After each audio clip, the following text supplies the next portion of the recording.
Bonjour, bonjour à tous. Bonsoir et bienvenue à ce webinaire. Je vais vous donner quelques détails méthodologiques. Nous avons un service d'interprétation en français, en espagnol, en anglais. Vous avez donc la possibilité de sélectionner l'interprétation. Nous avons un service d'interprétation en espagnol aussi. Vous pouvez choisir la langue dans laquelle vous souhaitez écouter le séminaire en bas à droite sur votre écran de Zoom. Vous pouvez aussi vous présenter à travers le chat. Donc, utilisez le chat pour vous présenter, pour envoyer des questions ou du matériel ou ce qui vous paraît utile pour notre téléconférence d'aujourd'hui. Et finalement, ce webinaire sera à votre disposition sur notre canal de YouTube. Je vous remercie aujourd'hui donc pour votre participation. Je suis Diana Lopez, je suis responsable du PNUD, gouvernements locaux à New York. Aujourd'hui, nous allons parler des solutions locales, des ODD. Nous allons identifier les projets qui correspondent à l'agenda 2030 et voir comment ces programmes spécifiques peuvent répondre aux besoins des ODD. Aujourd'hui, nous allons parler d'expérience de Ronkela. Nous allons voir comment la ville de Ronkela en Inde a permis d'habiliter des femmes et de réduire les gaspillages alimentaires grâce à un projet de chambre froide et que nous avons soutenu au niveau du PNUD depuis 3 ans. Donc, nous sommes vraiment heureux de vous présenter ce projet. C'est un projet qui permet de travailler avec des femmes, de réduire le gaspillage, de produire de meilleurs services et d'améliorer la qualité des aliments pour les résidents de cette ville en Inde. Nous avons aussi d'autres personnes, Angela Moyim, qui est la responsable des droits de l'homme et de l'inclusion sociale du PNUD, et elle est responsable aussi de la partie des villes.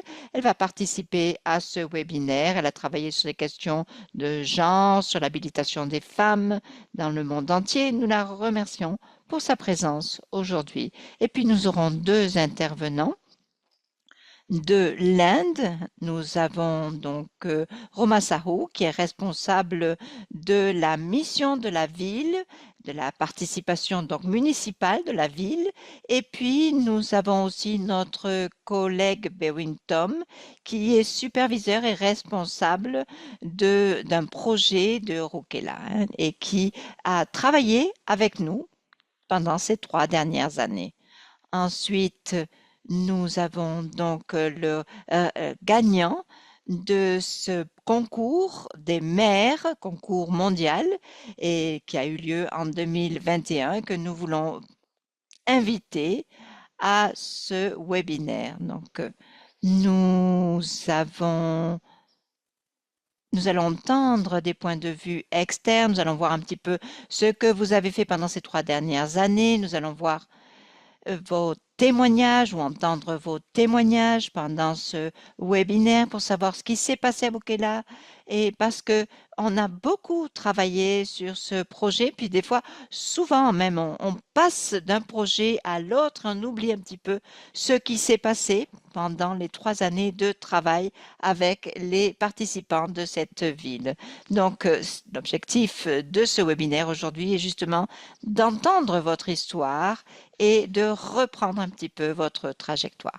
Bien, donc Angela, vous avez la parole. Merci beaucoup. Bonjour à tous ceux qui participent à cette réunion aujourd'hui. Et je vous salue et je vais d'abord commencer par remercier le PNUD qui m'a invité et mon amie Diana Lopez et les organisateurs des solutions locales, des ODD qui ont permis à ce dialogue d'avoir lieu. C'est un plaisir aujourd'hui d'être ici avec mes collègues et de participer à cette réunion sur le développement inclusif. Les solutions locales sont très importantes et sont toujours durables. Je suis Angela Moy, je suis responsable des droits de l'homme et de l'inclusion sociale du PNUD et du système des Nations Unies ici, et je suis centrée sur tout ce qui concerne le logement, les services de base et la terre. Et la question de l'habitat pour les Nations Unies est très importante. Le secrétariat de cette coalition locale pour l'année 2030 joue un rôle très important. Nous essayons de réunir les parties prenantes pour parvenir à mettre en œuvre les ODD.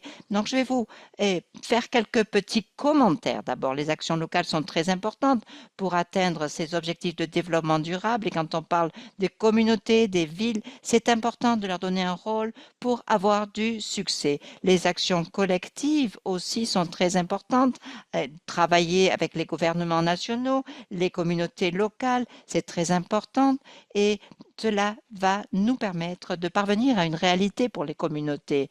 Les femmes connaissent un problème lié à la sécurité alimentaire et les inégalités de genre existent aussi, et pour lutter contre cela, ces disparités sont importantes dans certaines régions avec certains groupes marginalisés comme les personnes déplacées, les réfugiés, les migrants, toutes ces personnes atteintes de handicap.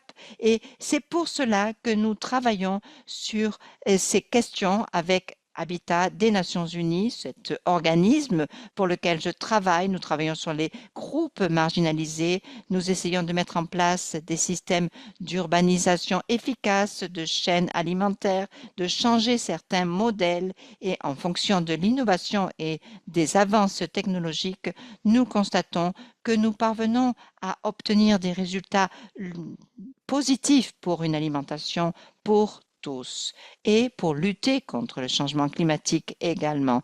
Nous voulons donner un accès aux ressources et aux technologies à ces populations. Nous allons parler justement, nous allons parler des questions liées au genre, des questions liées à la productivité, à l'amélioration du bien-être et de la vie des personnes pour la sécurité alimentaire des femmes et des communautés. Alors, au niveau de Habitat des Nations Unies, nous voulons parler de ça, nous voulons parler et soutenir les autorités locales, les partenaires des communautés. Nous voulons améliorer l'égalité entre les genres et créer une amélioration aussi de l'habitat, de la vie, du bien-être des populations. Nous devons collaborer avec nos différentes agences des Nations Unies, avec les partenaires.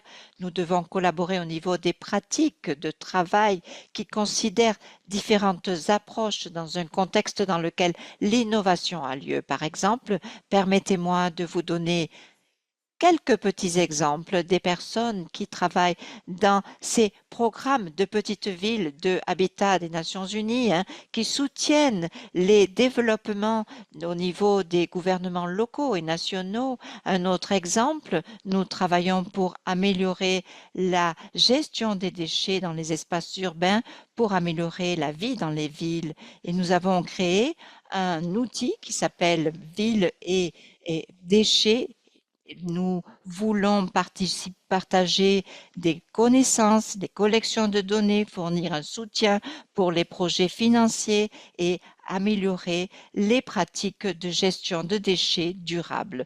Nous avons travaillé à travers un réseau d'outils global qui permet d'améliorer la sécurité alimentaire et la vie des personnes en général, en collaboration avec la FAO, l'Organisation de l'agriculture et de l'alimentation. Nous avons mis en place des politiques qui permettent de travailler avec les groupes marginalisés et assurer des systèmes alimentaires et agricoles durables. Notre programme et notre projet de résilience travaillent sur les villes pour démontrer que lorsque les communautés sont les co-créateurs du changement, les résultats sont durables et plus équitables. Et donc, au nom du PNUD et de nos partenaires, c'est un plaisir pour moi de travailler ici est de participer à cette séance sur les solutions locales des ODD en nous centrant sur l'habilitation des femmes et la réduction des déchets alimentaires et de ce projet de chambre froide en Inde. Cette séance va nous montrer comment on peut participer à un travail au niveau mondial et atteindre nos objectifs dans le domaine des ODD. Je vais présenter maintenant Roma Sahu, qui est responsable de Roukela, de la corporation municipale de Roukela. Elle a été à la tête de ce projet. Elle va nous montrer en quoi il a consisté et comment il a permis de développer une vision plus large de cet système de chambre froide à Roukela en Inde. Allez-y Roma, vous avez la parole. Merci, bonjour à tous, namasté. Je suis Roma Sahu, je suis responsable de la mission de la ville de Rourkela et j'ai travaillé avec les femmes de notre ville pour mettre en place ce projet municipal dont je vais vous parler aujourd'hui. Voilà. Donc, voilà la ville de Rourkela avec ses environs. En Inde, nous avons une population de 692 000 habitants. 50% sont des femmes. Et donc 50% de notre population sont des femmes, comme je l'ai déjà dit. Et nous avons une situation sociale qui fait que les femmes n'ont pas de travail. En général, ce sont les hommes qui travaillent, les femmes s'occupent de leur famille et de leurs enfants. Donc, ces femmes voulaient travailler, elles avaient ce souhait, mais elles n'avaient pas la possibilité de le faire. Il y avait vraiment un manque de possibilités et dans le sud de l'Inde pour le travail des femmes. Par conséquent, la ville de Rourkela a décidé de mettre en place un système parce que nous avions besoin de personnes pour travailler et nous avons décidé de faire participer ces femmes parce que les hommes n'étaient pas disponibles. Donc, on a demandé aux femmes qui étaient intéressées, qui voulaient travailler, et nous avons créé un système qui nous permettait d'en parler avec les femmes, de leur proposer de travailler. Et, prochaine diapositive, et donc, nous avons 3 systèmes de groupes d'entraide de femmes. Donc, des groupes de 10 à 12 femmes qui sont inscrites auprès de la ville et qui vont suivre certaines réglementations. Nous allons leur demander d'ouvrir un compte en banque. Nous allons leur expliquer comment maintenir ce compte en banque, comment utiliser l'argent, comment l'argent va arriver sur leur compte et comment et l'argent qu'elles vont gagner, bien sûr. Et nous avons expliqué à ces femmes qu'elles avaient aussi la possibilité d'emprunter de l'argent à la banque et donc de participer à ce projet dans ces conditions-là. Nous leur avons donné un petit capital de 25 000 ou 10 000 roupies en fonction du groupe. Il y avait plusieurs types de groupes et nous leur avons donné donc un petit capital et certains métiers étaient disponibles à Roukela, donc nous leur avons demandé de participer à ce projet. Nous leur avons donné une somme d'argent et ensuite nous leur avons demandé de s'occuper de la taxe de l'eau et certaines femmes étaient intéressées par ce travail et d'autres ont commencé à travailler pour un autre projet qui était un projet de chambre froide et un autre projet de préparation de repas et de livraison à domicile. Donc ici, vous voyez 3 projets avec des membres qui ont participé à ce projet. Et ce sont des membres qui participent à des projets gouvernementaux, ils travaillent. Il y a plusieurs projets hein, dans lesquels ces femmes sont impliquées, qui sont liés donc à la cuisine, à la fabrication de café, à la livraison. Il y a plusieurs projets donc auxquels participent ces femmes et elles donc travaillent de cette manière. Et ce que nous leur donnons une formation, nous leur fournissons une formation hein, dans le domaine dans lequel elles se sont impliquées. Certaines vont avoir de bonnes idées en plus, donc on essaie de les former et de leur apprendre à faire quelque chose et ensuite d'écouter leurs idées. Elles vont travailler dans le domaine de la confection, de la cuisine et au sein du gouvernement, nous essayons de leur fournir une formation à travers une plateforme et de leur permettre ainsi de travailler. Voilà une photo de ces dames qui sont les responsables d'un café. En fait, nous avons créé l'infrastructure.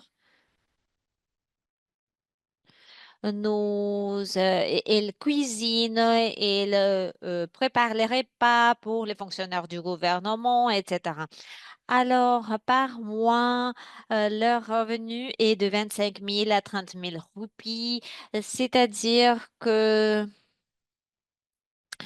elles sont les responsables, elles sont devenues, plusieurs d'entre elles sont devenues les gagne-pains de leur famille grâce à ce revenu.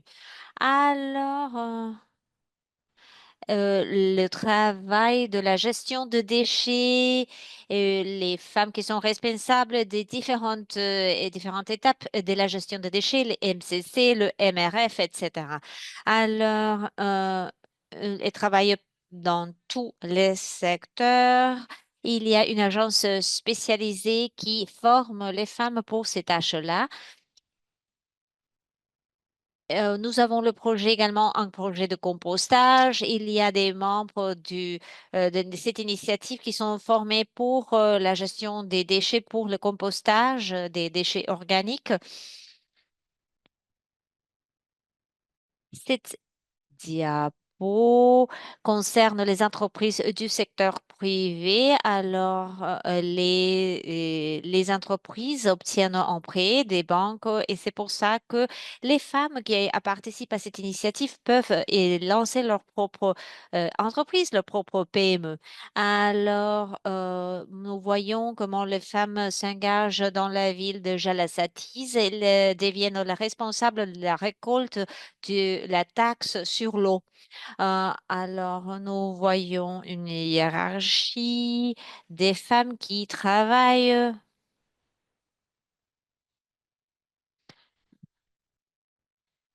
Il y a d'autres femmes qui participent à cette initiative également et qui sont les responsables de élaborer la farine.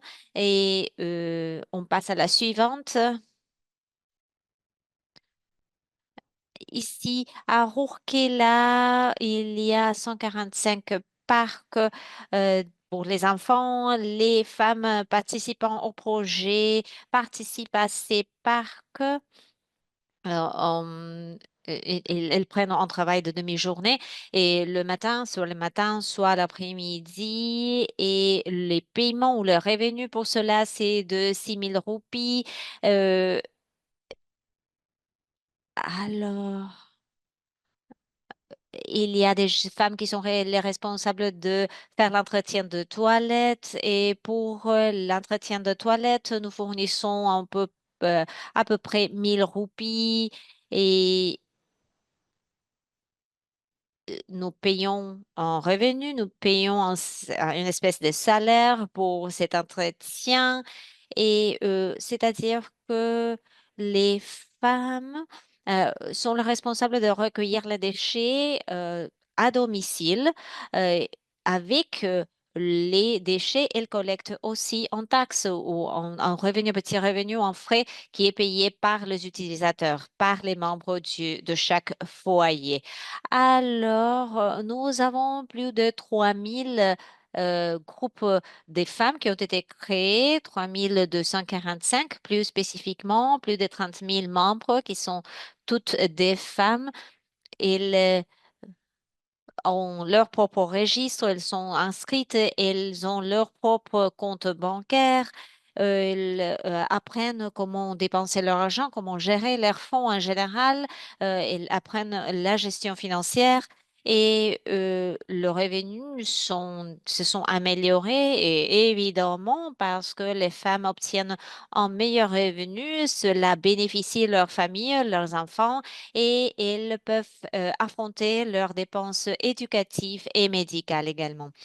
Ce revenu leur permet aussi d'épargner de l'argent. Alors, nous continuons à essayer de nous engager avec les femmes à travers les représentants locaux.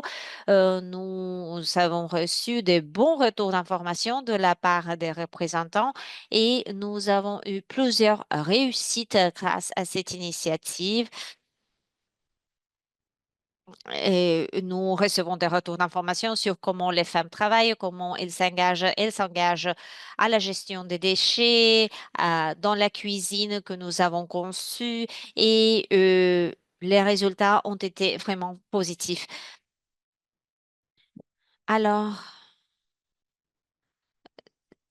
les 30 000 femmes qui participent à notre projet et tous les mois, les femmes doivent assister à des réunions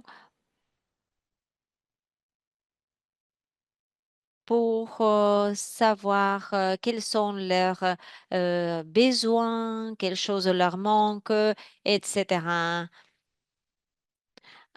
Alors, c'est comme ça que nous travaillons. Alors, c'est tout ce que j'avais à dire. Merci beaucoup de mon côté. C'est la fin de ma présentation. Merci, Romain.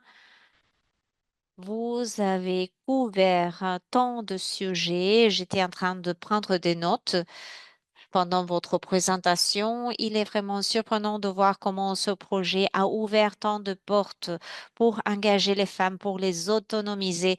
Ce que j'ai bien aimé, c'est que j'aimais le mieux, c'est que vous avez le groupe d'auto-aide, c'est-à-dire le pouvoir, la puissance des femmes en tant que collectif, la solidarité. C'est ça qui marche, c'est ça qui aide à soutenir les familles. Et lorsque une femme a de l'argent, la famille a de l'argent. Ce n'est pas le cas lorsqu'il s'agit d'un homme.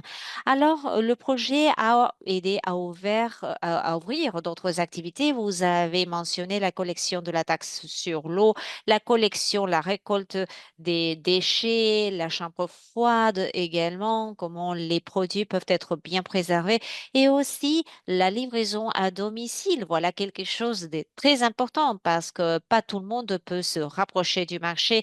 Il y a des personnes âgées, il y a des femmes enceintes, il y a des personnes malades qui ne peuvent pas se déplacer jusqu'au marché. Alors, la livraison à domicile est une composante tellement importante. Et un autre aspect qui est vraiment fort important pour moi, c'est la question de la valeur ajouter la création, l'élaboration des préserves. J'aimerais savoir quelle est la formation, quelques caractéristiques de la formation. Est-ce que vous touchez de l'argent pour la formation? Et alors, des questions spécifiques sur, une question spécifique sur la formation. Deuxième question, les prêts. Et j'étais banquière pendant 13 ans avant de rejoindre ONU-Femmes. Et l'alphabétisation financière, comme vous l'avez dit, est fort importante. Alors, j'aimerais savoir quelle est la réponse des banques en matière de prêts. Est-ce qu'il faut avoir une garantie ou est-ce que les garanties sont individuelles, groupales et pendant quelle période et quel est le taux? par exemple, lorsque les femmes ne payent pas. Par exemple, quel est la- le réglage par défaut? Deuxième question que je vais répondre à la deuxième question en premier. Sur les prêts.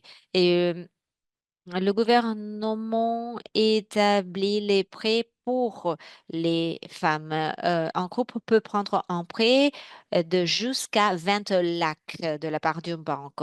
Et la période est de 7 ans. Et c'est un prêt sans intérêt, sans taux d'intérêt. Et nous avons énuméré plus de 250 manques de paiement.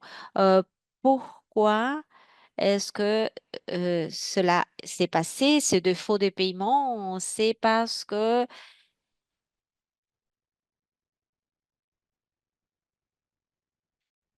leur business, leur entreprise n'a pas eu des succès. C'est pour ça qu'elles ont eu un défaut de paiement.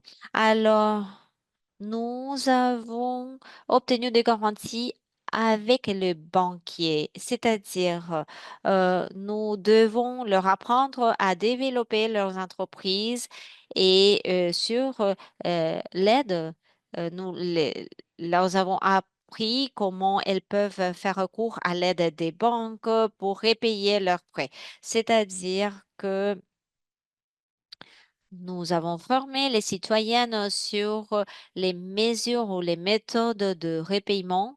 À les... Maintenant, par exemple, pour éviter un défaut de paiement, si un prêt a une valeur de 13 000 roupies, elles doivent payer 7 000 et la période est de 7 ans. Alors, nous pouvons leur donner un peu de temps.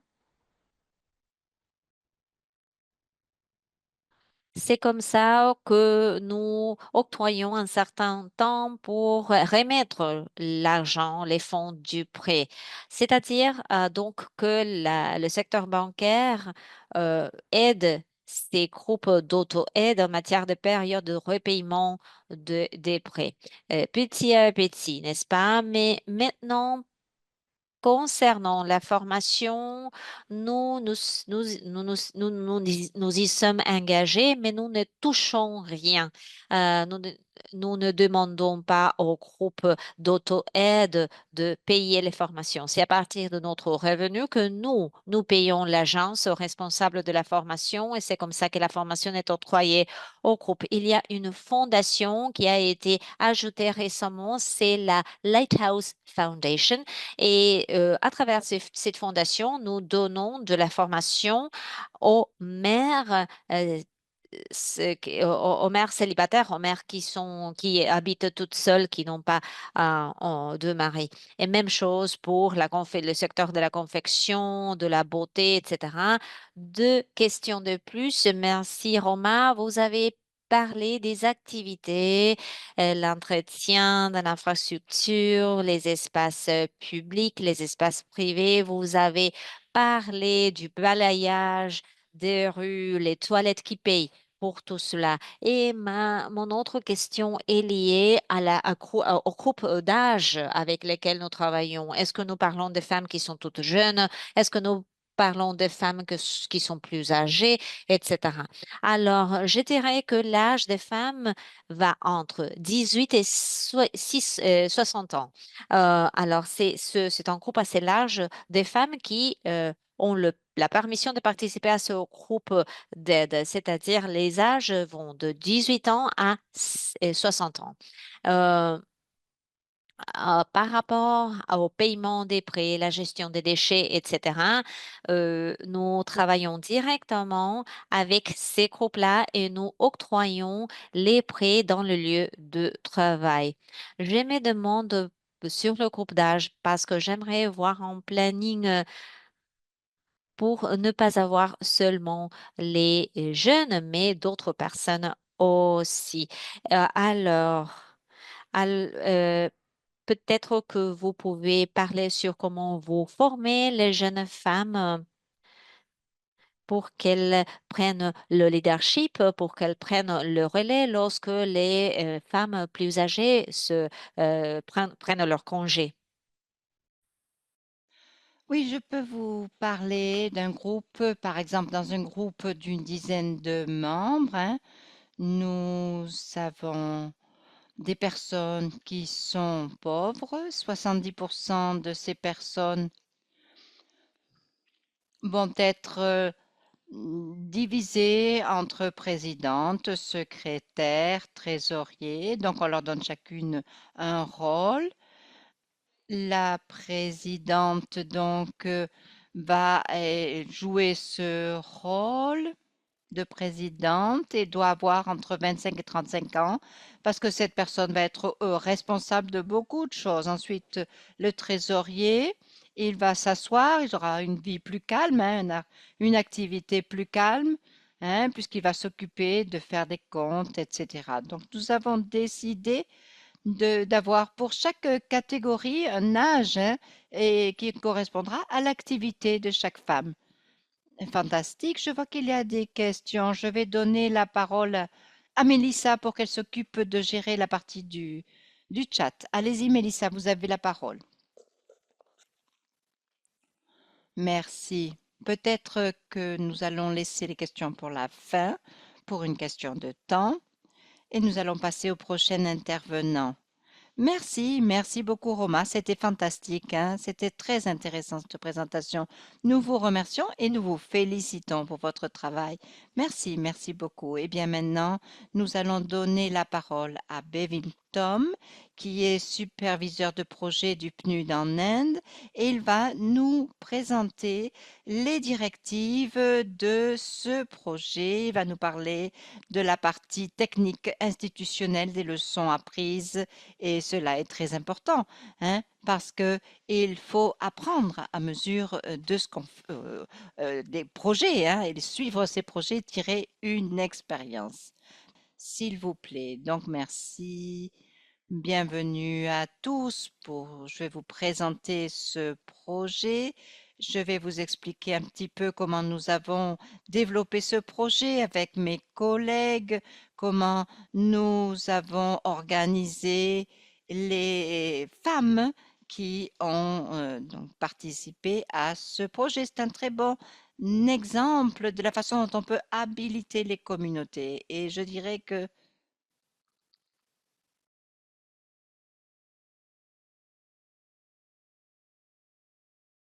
alors, sur cette diapositive, vous voyez sur la droite la photo d'une femme, hein.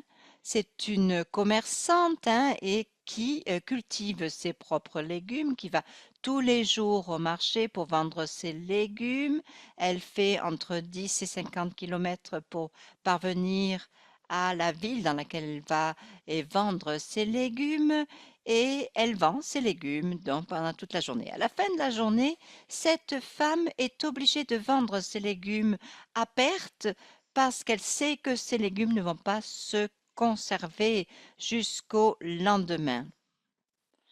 Elle n'a pas de chambre froide ni réfrigérateur pour conserver ses légumes. Et pour elle, c'est un problème parce qu'elle ne veut pas vendre ses légumes à perte. Elle voudrait pouvoir continuer à vendre ses légumes le lendemain, puisque ces légumes, s'ils sont conservés correctement, peuvent avoir une durée de conservation de environ 5 jours. Bon, pour résoudre ce problème, nous avons décidé de travailler avec le projet du PNUD pour mettre en place un projet de chambre froide et qui fonctionne à l'énergie solaire. Ces chambres froides sont opérées par des personnes qui sont formées, hein, personnes de groupe de femmes qui sont formées. Les femmes qui cultivent ces légumes et les commerçantes vont utiliser ces chambres froides pour leurs légumes, hein, et d'autres personnes vont s'occuper de la gestion de ces chambres froides. Elles vont gagner un petit salaire et cela va permettre à ce groupe de femmes de travailler. Nous avons mis en place ce projet de chambre froide, mais un des défis que nous avions, c'est que ces chambres froides étaient utilisées de manière saisonnière, c'est-à-dire que pendant la période de la saison des pluies, il n'y avait pas beaucoup de légumes et les chambres froides n'étaient pas beaucoup utilisées. Pour maintenir les revenus pour les femmes qui géraient ces chambres froides, nous avons décidé de diversifier, hein, ce système de façon à ce que les femmes qui étaient les agricultrices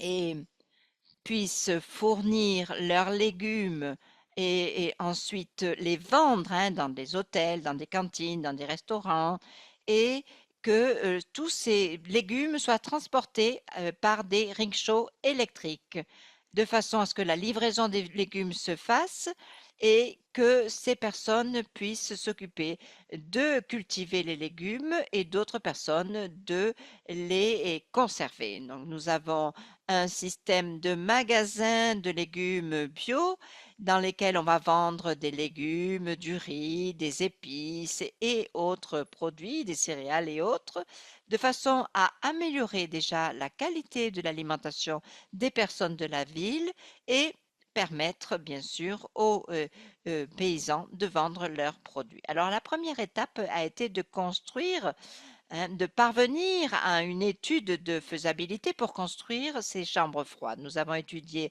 13 marchés de la région. Nous avons vu comment fonctionnaient les paysans, les vendeurs et du marché. Nous avons essayé de voir comment est-ce qu'on pouvait avoir une infrastructure disponible, le système d'alimentation électrique pour nos chambres froides, l'eau, l'espace, nous avons analysé tout cela, nous avons sélectionné 5 endroits qui étaient donc près de ces marchés et nous avons nous avons décidé de mettre en place ce système de chambres froides. Nous avons utilisé un projet pilote. Nous avions une capacité de 30 tonnes et nous avions un système d'énergie solaire qui a été mis en place avec un système électrique qui alimentait les chambres froides. Nous avons fait ce travail. Tout cela a été fait comme prévu. Ensuite, nous avons commencé le projet pilote. Nous avions plusieurs défis à affronter, par exemple ceux qui concernaient l'infrastructure électrique. Pendant l'étude de faisabilité, nous avons constaté qu'il y avait des lignes électriques, mais pendant l'exécution, nous avons constaté que la capacité de cette ligne électrique n'était pas suffisante, hein. Nous avons dû modifier cela. Ensuite, nous avions eu un problème d'argent, puisque cela a demandé du temps et de l'argent. Il a fallu créer un système de rickshaw électrique, avoir une petite flotte de rickshaws pour transporter les légumes, ce qui nous a aussi demandé un certain temps pour adapter le projet. Prochaine diapositive. La première phase était formation, renforcement de capacité. C'était très important de former ces personnes et nous avons fait quelque chose d'unique dans le cadre de ce projet de chambre froide. Nous avons travaillé sur d'autres projets de ce type mis en œuvre en Inde, essayé de voir quelles étaient les infrastructures fournies pour ces chambres froides et ensuite nous avons décidé de voir quelle avait été l'évolution de ces projets. Nous avons constaté que ces projets avaient été abandonnés au bout de quelques mois et qu'il y avait des problèmes de maintenance qui faisaient que ce projet était abandonné. Donc, nous avons essayé de voir comment résoudre tout cela. Dans notre cas, nous avons fourni un une formation théorique, une formation technique aux personnes qui allaient travailler avec nous, une formation financière aussi, mais nous ne sommes pas arrêtés là parce que nous savions que les défis qu'il fallait affronter, hein, allaient être prolongés pendant la mise en œuvre du projet et pendant la suite du projet, qu'il fallait continuer à aider ces gens de façon à ce que le projet ne soit pas abandonné. Nous avons fourni un mentor pour chaque chambre froide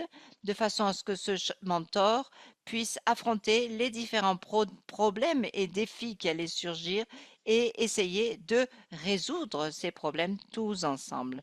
Ensuite, les femmes ont commencé à participer au projet, ont commencé à travailler et nous avons donné un encouragement financier de 18 mois, hein. Au début, nous ne voulions pas que les femmes pensent seulement à gagner de l'argent. Nous voulions que pendant cette première phase, elles comprennent qu'il fallait aussi se former et nous voulions que les femmes puissent être payées, être formées en même temps et ne pas s'inquiéter de leurs ressources économiques pendant cette période, pardon. Ça a été un succès, les femmes étaient contentes, elles ont commencé à améliorer leurs compétences et le commerce est devenu vraiment quelque chose de florissant.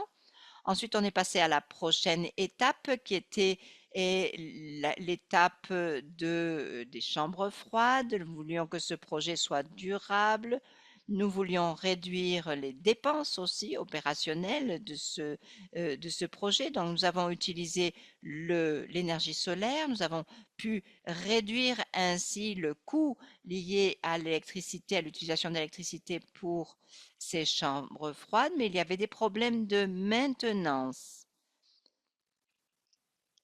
Donc, il fallait de temps en temps améliorer ou réparer certaines infrastructures de la chambre froide. Et il y a eu différentes utilisations de la chambre froide en fonction des saisons, ce qui nous a permis de rendre ce projet financièrement indépendant. Alors, quels sont les bénéficiaires du projet? Eh bien, je dirais que les fermiers, hein, les paysans et les commerçants du marché sont les premiers bénéficiaires de ce projet grâce à l'utilisation de la chambre froide qui leur permet de maintenir leur production pendant plus de temps et de la conserver en bon état. Ensuite, la société aussi a tiré profit de ce système, hein, puisque grâce à ce système, ils peuvent avoir des livraisons à domicile, des livraisons pour les hôtels et certains restaurants, mais aussi pour les citoyens. Et quand on regarde donc les résultats et les principaux résultats de ce projet, je dirais que d'abord, il y a une indépendance économique pour ces femmes qui auparavant travaillaient dans des petits projets et qui maintenant se sont retrouvées à la tête d'un projet intéressant, important, qui attire l'attention de la société. Les gens s'intéressent à ce projet, viennent au marché parce qu'ils savent qu'il y a une chambre froide et que la nourriture est conservée en bon état. Tout cela est positif pour la population.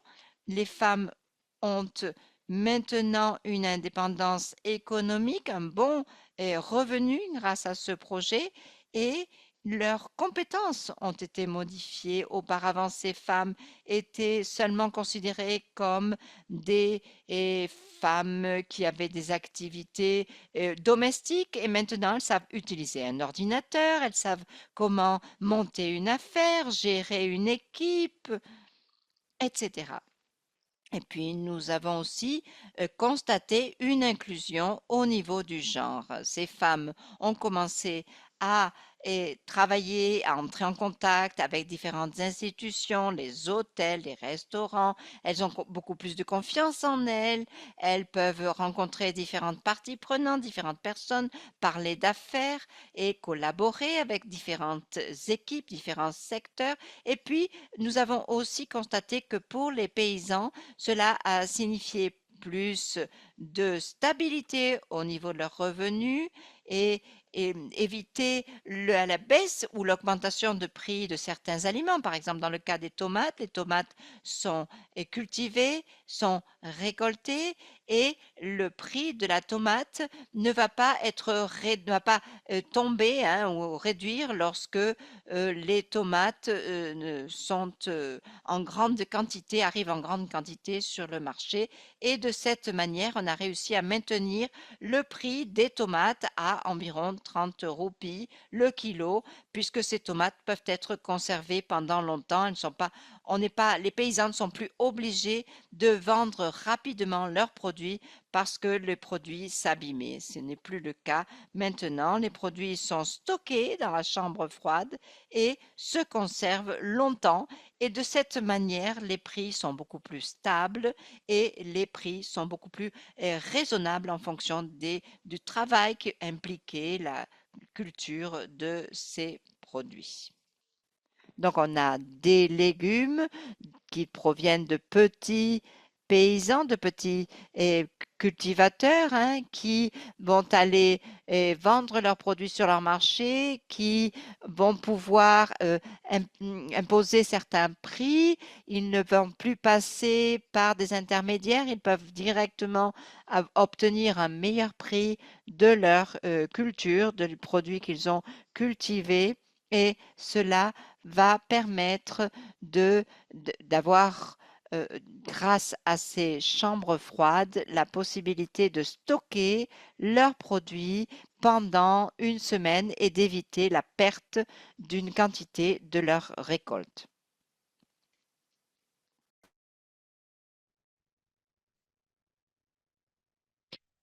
Oui. Alors, lorsque nous parlons de l'impact quantitatif dans ce projet, à peu près 30 femmes y participent et elles obtiennent un bénéfice financier. Même chose pour leurs capacités. Leurs capacités ont été renforcées. Nous parlons aussi du revenu qu'elles génèrent. Nous avons 5 chambres froides et les revenus seront différents selon le type de marché où elles opèrent. Euh, la gamme est de 500 à 1000 dollars américains pendant un mois.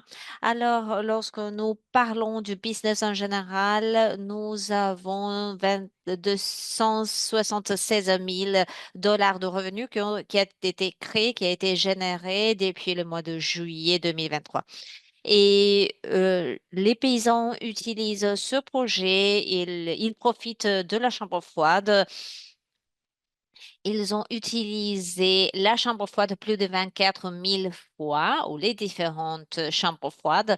Et lorsque l'on parle nous avons mené une enquête quantitative sur ou parmi les utilisateurs de la chambre froide ou des chambres froides et nous avons témoigné qu'il y a eu une réduction de 31% dans les gaspillages des produits frais et en total de 1,69 million de kilogrammes des légumes et des fruits ont été admises ou ont été reçus dans la chambre froide. Lorsque l'on parle des défis, des leçons apprises, nous devons constater que, premièrement, nous avons la résistance socioculturelle, comme ma collègue a déjà dit. Euh, les femmes on peut les laisser pour compte dans la société. Elles ne peuvent pas travailler dû à la pression sociale.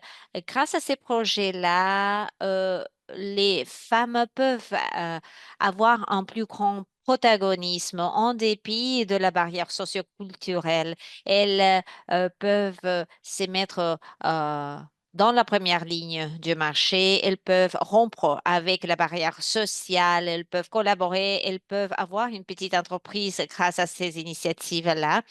Un autre défi que nous avons retrouvé, c'est la pauvreté en matière de temps. Les femmes sont les responsables de leur famille, c'est-à-dire qu'elles doivent élever les enfants, elles doivent se charger des enfants, de leur famille. Les personnes âgées aussi sont leur responsabilité aussi, c'est-à-dire que les femmes sont stressées à cause de la charge familiale qu'elles ont. Et c'est-à-dire, et comme j'ai dit, nous avons retrouvé quelques lacunes en matière d'infrastructure, l'énergie, les rickshaws électriques. Et c'est pour ça que nous avons lancé un projet pilote pour faire une étude de viabilité. Euh, pour, dans le but d'assurer la durabilité. Lorsque nous concevons le projet, nous devons faire attention à la durabilité financière. Par conséquent, lorsque la période de soutien du projet a terminé, le projet doit être résilient, doit être autodurable. Alors, voilà quelques histoires de succès, comment certaines personnes ont bénéficié du projet. Nous avons le paysan Sonamato et nous avons parlé avec lui et il a dit que le bénéfice a été grâce à ce projet, il ne devait plus amener les légumes qui n'avaient pas été utilisés à son village parce qu'il pouvait garder les légumes et les fruits dans le stockage, dans la chambre froide, les stocker pour la prochaine vente. Et deuxièmement, nous avons Rabbi Naran et il est un fournisseur des légumes et il est un vendeur des légumes et des fruits et il a pu éteindre la durée de conservation des les betteraves et des carottes des 30 jours au lieu de 5 jours. Et nous voyons les responsables de la chambre froide, les opératrices qui gagnent entre 500 et 1000 dollars par mois grâce à ce nouveau poste de travail. Alors voilà la fin de notre présentation. Ce projet est en train d'être répliqué dans l'État de Wadisha. Et nous avons des organisations telles que le Idea Exchange Program. Il est répliqué également dans différentes parties du monde, ainsi en Afrique. Euh, Merci, Berwin. C'est une histoire vraiment formidable, celle que vous venez de partager. Cette transformation des conservations, de durée de conservation qui est passée de 3 ou 4 jours à 30 jours. Vous avez mentionné un concept extrêmement important. Il est le concept de distress selling, la vente à perte. Nous savons que si un vendeur n'a aucun lieu ou aucun endroit où pouvoir vendre ses produits, il doit faire une vente à perte. Euh, Parfois, ce sont les animaux qui mangent les déchets, qui mangent les gaspillages, qui mangent les produits qui n'ont pas été vendus. Et j'aime bien le fait que ce sont les femmes qui deviennent les agrégatrices. Elles vendent aux hôtels, aux restaurants, ce sont elles qui font la livraison à domicile. Vous avez aussi, bien sûr, dans petits marchés, dans petits magasins qui se trouvent au niveau de la chambre froide, lorsque les femmes s'engagent, elles peuvent gagner leurs propres revenus. Alors, lorsque il y a une culture qui est saisonnière, par exemple, les femmes peuvent parler aux hôtels et leur dire, nous avons un excédent de betteraves. Est-ce que vous aimeriez avoir cet excédent de légumes? Et j'aime bien l'incitation financière, le repos de repaiement pour que les gens ne doivent pas se préoccuper de repayer le prêt de manière immédiate. Ils ont pas mal de temps. Lorsque les femmes ou que lorsque les personnes participant à l'initiative s'engagent à leurs entreprises, elles ont besoin de temps pour repayer le prêt. Et historiquement, les femmes ont été réprimées en matière économique aussi. Alors, les statuts sociaux, la dignité est quelque chose de fort important parce que tout le monde a le droit de vivre avec de la dignité. Alors, je pense que ce projet est un projet gagnant-gagnant pour tout le monde. Je vois que le temps s'épuise. Mélissa, nous avons quelques questions dans le chat. Alors, merci Berwin, merci de votre présentation. Je passe la parole à Mélissa pour qu'elle partage les questions. Angela, est-ce que je dois lire les questions? Oui, d'accord. Nous avons 3 questions pour Roma et 3 questions pour Bewin. Je vais lire toutes les questions ensemble pour qu'ils choisissent quelle question, à quelle question répondre. Pour Roma, comment est-ce que ces groupes d'auto-aide comment est-ce que les membres des groupes d'auto-aide divisent leurs revenus de manière juste dans leur groupe? Deuxièmement, comment est-ce que ces modèles, cette expérience ont été utilisés ailleurs en Inde? Avez-vous partagé ce modèle avec d'autres villes?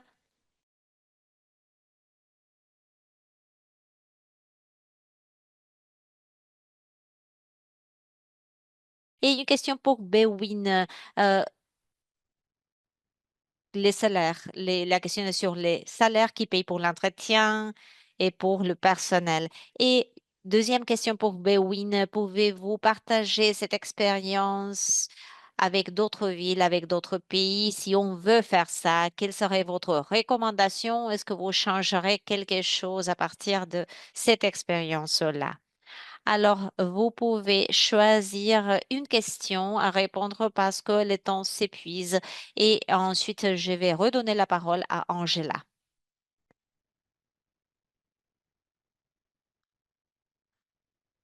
Par rapport à la division juste des revenus, oui, nous avons un accord réciproque pour ces groupes. Si les membres travaillent dans une certaine entreprise, et ils reçoivent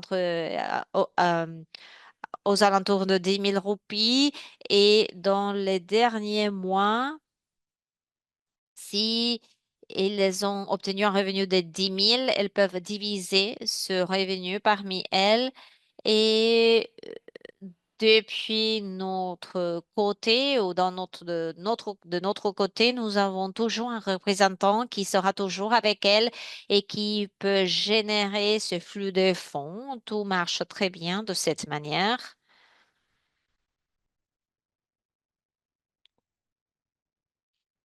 Il y a plusieurs modèles qui sont disponibles. Nous avons un autre modèle qui est disponible à Tamil Nadu. Il y a aussi la composante déchets, la composante entretien. C'est une autre chose que nous gérons. Et la dernière question, est-ce que c'est inclusif? Est-ce que cette initiative était inclusive pour toutes les personnes, indépendamment de leur religion? Oui, pas de discrimination. Nous sommes tous des êtres humains. Alors, les prêts sont octroyés de façon juste à tout le monde. Si je dis qu'il y a 3 000 membres, euh, probablement plus de 500 seront des musulmans. Alors, nous sommes tous des êtres humains et nous travaillons avec tous, indépendamment de genre, indépendamment de la discrimination. Et oui, nous sommes arrivés aux questions qui ont été posées à moi. Alors, les chiffres que j'ai montrés dans la diapo, cette gamme entre 500 et 1 000 dollars par mois, c'est le revenu, le profit pour les femmes et ça suffit pour les dépenses opérationnelles du projet. Nous avons aussi un accord d'entretien de 5 ans avec le fabricant, c'est-à-dire qu'une période de 5 ans est couverte. Après ça, l'entreprise va se charger des dépenses nécessaires pour réparer les équipements. Euh, les dépenses opérationnelles sont couvertes par le revenu perçu par les femmes. Si nous voulons nous répliquer ce projet, qu'est-ce que j'aimerais que change, qui change? Il y a plusieurs courants de revenus et il y a d'autres projets, d'autres entreprises qui pourraient être plus rentables comme source de revenus secondaires. Peut-être que ce n'est pas le stockage de légumes, ça dépendra du lieu, de l'endroit, de la ville, etc. Merci beaucoup. Nous allons clôturer notre réunion d'ici peu. J'aimerais souligner 3 choses. Je pense que ce projet est un projet gagnant-gagnant pour la communauté et pour la mairie. C'est un projet qui implique des revenus pour les familles, mais aussi pour la mairie. Deuxièmement, le temps. Le temps a une valeur incroyable. Lorsque les paysans ont plus de temps pour vendre leurs produits, les femmes peuvent réduire la propriété de temps aussi. Alors, un projet, encore une fois, gagnant-gagnant. Les familles peuvent s'épanouir, elles peuvent vivre avec dignité, la santé des enfants est améliorée et tout tous les aspects qui sont liés à cela, l'éducation, le renforcement des capacités, l'autonomie, surtout pour les femmes. Voilà une autre composante, le fait que les femmes puissent vraiment s'autonomiser. Voilà un résultat excellent de ce projet et je crois que c'est quelque chose qui devrait être répliqué partout dans le monde. L'indépendance financière d'une famille ou d'une personne veut dire que la famille est capable d'être auto-durable, qu'elle peut se soutenir elle-même. Dans la mairie, les femmes ou les citoyens en général peuvent profiter de l'espace public et profiter du bien-être et de profiter des droits dans la ville. Voilà donc un projet très important qui a déclenché des bénéfices directs et indirects et j'aimerais féliciter les responsables du projet parce que c'est un projet qui entraîne plusieurs bénéfices pour les mairies, pour les familles, pour les individus, même pour les banques, parce que c'est un projet qui est positif pour tout le monde. Félicitations, Roquella. Merci, Romain. Merci, Berwin. Merci de vos histoires, l'importance du storytelling, le fait de de faire un récit des histoires. Donc, merci d'avoir partagé vos histoires, vos récits, vos expériences. Mélissa, Diana, merci infiniment. Maintenant, je vais mettre un fin à la réunion. Euh, Vous allez pouvoir euh, voir ce webinaire, l'enregistrement sur le site que vous retrouvez dans le chat et merci beaucoup et